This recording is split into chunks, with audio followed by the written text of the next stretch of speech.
Hola amigos, buenos saludos a todos ustedes en este día, continuando con la serie de estudios sobre la ley y el sábado. El profesor Ramón Romero tratará con la ayuda del Altísimo de hacer posible la mejor comprensión de las preguntas hechas sobre este asunto. Esto se está transmitiendo por vía YouTube y pedimos que ustedes se suscriban al canal de YouTube, como también inviten a otros para que reciban a su suscripción, para que reciban estos estudios directamente. De esta forma estará evangelizando. Vamos a orar a Dios para que nos dé sabiduría. Confiando en ti, Señor, te suplicamos tu bendición y la iluminación del cielo en nuestras almas y las demás. Amén. Hay una pregunta que dice así: ¿por qué será que en los mandamientos dados a nuestros primeros padres en el Edén y en los que fueron dados a los patriarcas Noé, Abraham, Job y otros tantos, no se hace ni una sola referencia a que debían guardar el sábado? Otra pregunta conectada dice: ¿por qué no se menciona la palabra sábado, sino cuando habían pasado más de 2500 años desde la creación del hombre?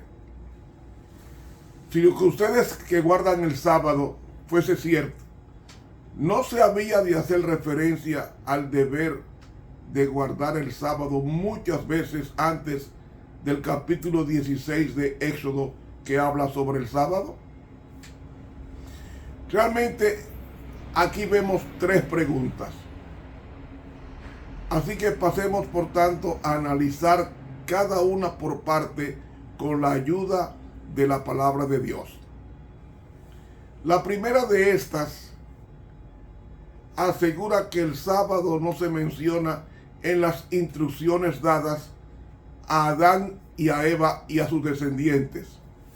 Pregunto, entonces, ¿y qué de los demás mandamientos que tampoco fueron mencionados antes del Sinaí?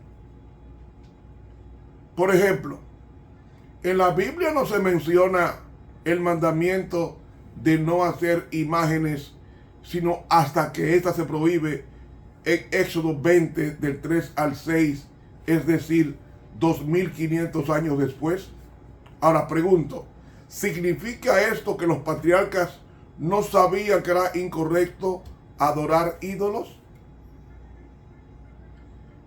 El pacto sinaítico se estableció unos 2500 años después de la caída de Adán.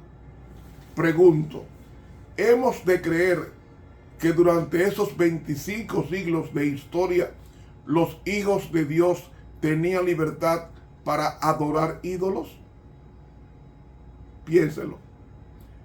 Lo mismo puede decirse de los demás mandamientos, tales como no tomar el nombre de Dios en vano, honrar padre y madre, no decir falso testimonio y no codiciar, los cuales tampoco se mencionan sino hasta que se dicta la ley de Dios en el monte Sinaí 2500 años después, como usted dice. Pregunto, ¿hemos de creer por eso que aquellos santos hombres estaban libres para mentir, para deshonrar a sus padres, para codiciar? Pablo dice que donde no hay ley, tampoco hay transgresión en Romanos 4:15.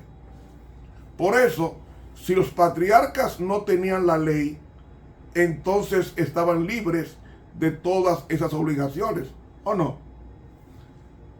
Pregunto, ¿dónde dice la Biblia, antes de Sinaí, que se le prohibió al hombre matar? Esa prohibición no aparece por ningún lado. Sin embargo, Caín mató a su hermano Abel y ya sabemos cómo reaccionó Dios. ¿Por qué Dios respondió de forma tan drástica contra Caín? ¿Qué de malo había en que él le diera muerte a su hermano si no había un mandamiento que se lo prohibiera? Pablo declara inequívocamente que donde no hay ley, no se inculpa de pecado en Romanos 5:13. Si no se les había dado la ley a aquellos primeros hombres, ¿por qué entonces se inculpó de pecado a Caín? Si no existía la ley que dice no matarás de los 10 mandamientos. ¿Me están entendiendo? Antes de dar muerte a su hermano, se le dijo, el pecado está a la puerta en Génesis 4:15. Pregunto, ¿por qué se le había o por qué se le habla de pecado cuando no había ley? Si el pecado es transgresión de la ley de Dios, según 1 Juan 3:4, y si no hay pecado donde no hay ley, según Romanos 4:15, pregunto, ¿cómo puede explicarse que a Caín se le acuse de pecado si no existía el mandamiento no matarás? Otro caso ilustrativo lo presentan los antediluvianos, cuyos pensamientos eran de continuo solamente hacia el mal, según Génesis capítulo 6, del 5 en adelante. Y por eso Dios decidió borrarlos de la superficie de la tierra. San Pablo define el mal precisamente como el pecado en Romanos 7, del 14 al 21. San Pedro además dice que los antediluvianos fueron desobedientes en 1 Pedro 3:20. Es decir, que estaban desobedeciendo la ley de Dios. Y lo mismo puede decirse de los sodomitas, los homosexuales, quienes son descritos como muy malos y pecadores contra Jehová en Génesis 13:13. Una pregunta, ¿qué pecados cometían? ¿Y dónde dice que eran pecados? El pacto sinaítico estaba todavía a unos 400 años en el futuro. Y por lo demás, ¿por qué Dios demanda obediencia a los sodomitas si Él al fin de cuentas no había hecho con ellos un pacto como el que se estableciera después o como el que se establecerá después con los israelitas? Esto prueba que si los sodomitas pecaban contra Jehová es porque conocían la voluntad de Dios con relación a lo que practicaban y tenían una responsabilidad ante Dios. Y esto es así porque Romanos 3:20 dice, por medio de la ley es el conocimiento del pecado. Es decir, ya la ley existía en los días de Adán, en los días de Caín, en los días de los antediluvianos y en los días de los habitantes de Sodoma y Gomorra que fueron destruidos con fuego. Tenemos el caso de Abimelech y de José, que se opusieron a cometer adulterio, a pesar de que este mandamiento no aparece en la Biblia hasta el Sinaí. Abimelech declara que no quería cometer tan grande pecado en Génesis 29, y José prefirió huir antes que ceder a la tentación de adulterio de Génesis 39, 11 al 13. Yo pregunto, ¿habrían podido reaccionar de esta manera aquellos santos de la antigüedad si no hubieran conocido lo que Dios había indicado al respecto?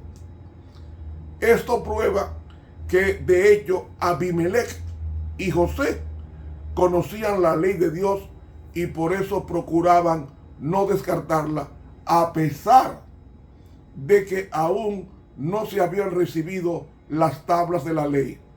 Si no la conocían, ¿qué sentido tenía todo aquel escándalo por algo que Dios no les había prohibido?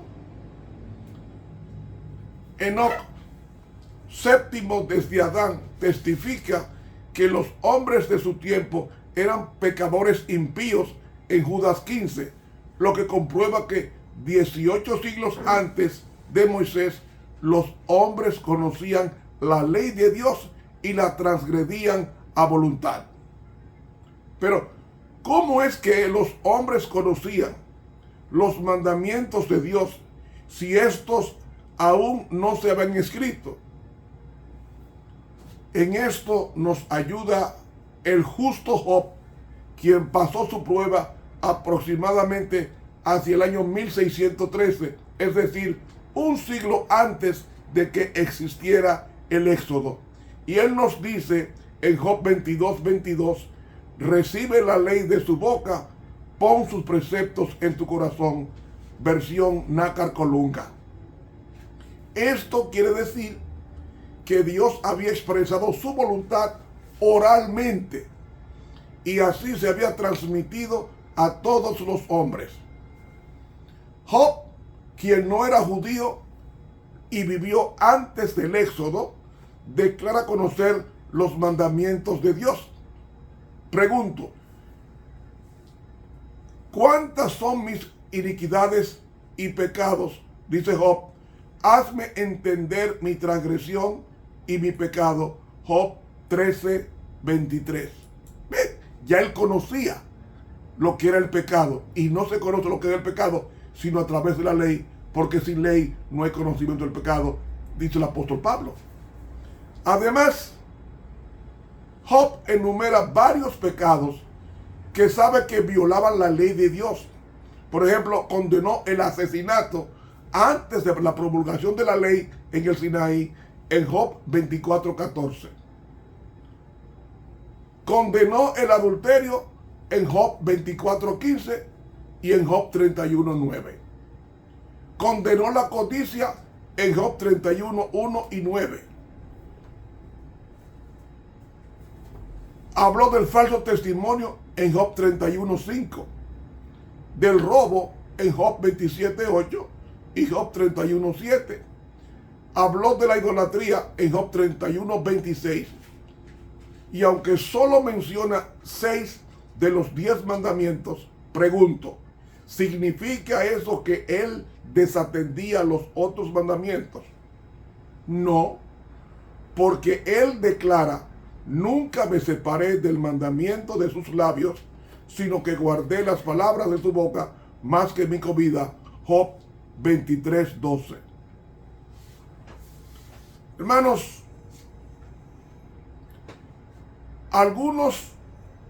el conocido autor metodista Adam Clarke declara que al hablar Job de la ley de su boca, demuestra que los hombres de su tiempo ya conocían la ley de Dios. Esto aclara por qué Bildad, quien tampoco era judío, sino sujita, estaba consciente de lo que era el pecado en la humanidad, en Job 8:4. De manera que aunque no haya una expresión escrita de los mandamientos de Dios antes del Sinaí, una cosa es clara: los hombres antiguos conocían la ley de Dios.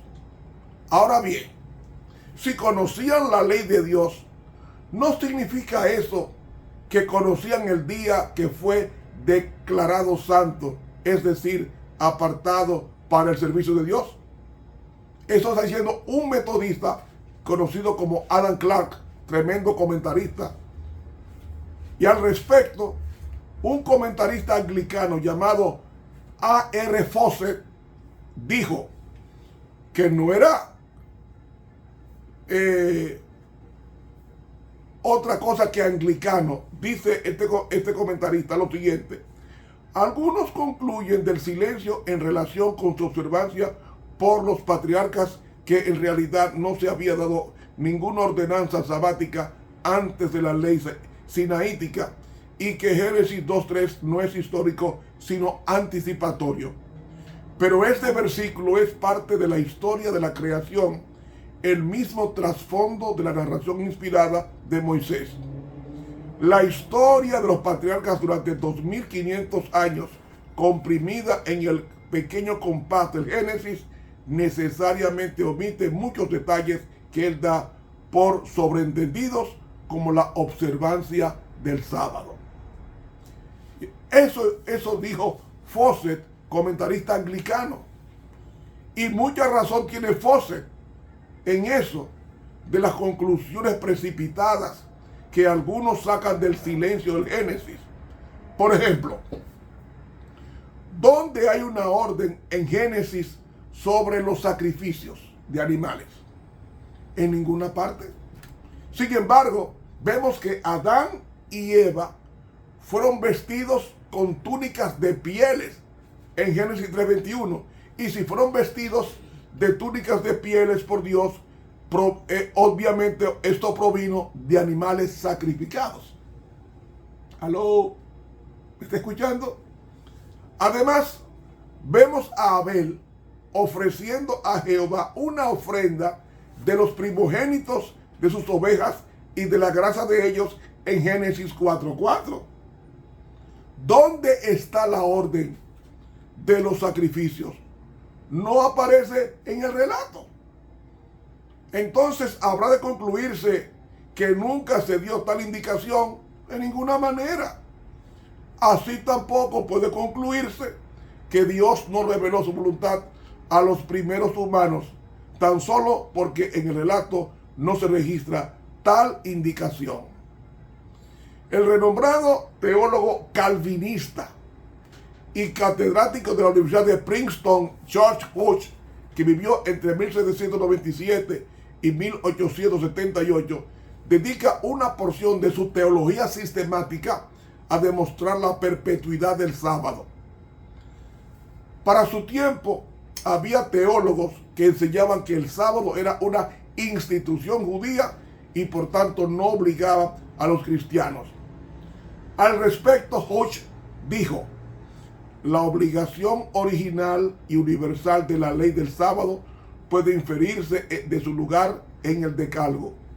Como todos los otros mandamientos en esa revelación fundamental de deberes de los hombres para Dios y para su prójimo, son morales y permanentes en su obligación.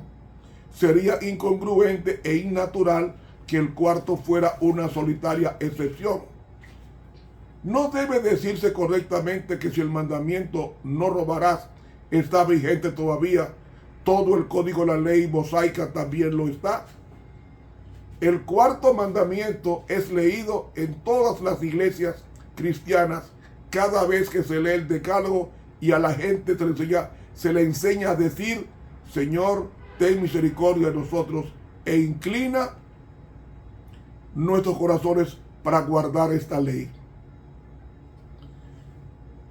Tras analizar a este teólogo calvinista, Hodge, al ver cómo él rebate los argumentos de los que combatían el sábado, él concluye que el sábado fue instituido desde el principio y fue diseñado para ser de obligación universal y permanente. En la segunda pregunta se asegura que en la Biblia no se menciona la palabra sábado, sino más de 2000 años después de Adán y Eva. Nada más alejado de la verdad, porque en Génesis 2:2 y 3 se dice que Dios reposó el séptimo día. Y como es bien sabido, la palabra hebrea para reposar es Shabbat, de donde se origina el vocablo español sábado. Así que su segunda pregunta asegura que no apareció sino cuando habían pasado más de 2500 años desde la creación del hombre. En realidad apareció al día siguiente de la creación. Nuestros interpeladores entienden que la ausencia de la palabra sábado antes del Sinaí es prueba de que no se trata de un mandamiento eterno. Ahora, puesto que se ha demostrado que la palabra sí existía mucho antes del Éxodo, ¿creerán que si es un mandamiento, creen ustedes que es un mandamiento de obligación eterna? Finalmente, en cuanto a que se deba mencionar el sábado muchas veces antes del Sinaí, en realidad esa es una presunción sin base bíblica, pues tampoco se mencionan muchas veces los demás mandamientos. Es más, tal como hemos escuchado, hay algunos mandamientos que ni siquiera se los menciona una sola vez, sino hasta que son dictados en el Sinaí, a diferencia del sábado, que es mencionado desde la creación en Génesis 2, del 1 al 3. Sin embargo, nadie supone por eso que los hijos de Dios no lo guardaban. ¿Quedó claro? Dios los bendiga. Estuvo con ustedes el profesor Ramón Romero. Continuaremos con este estudio.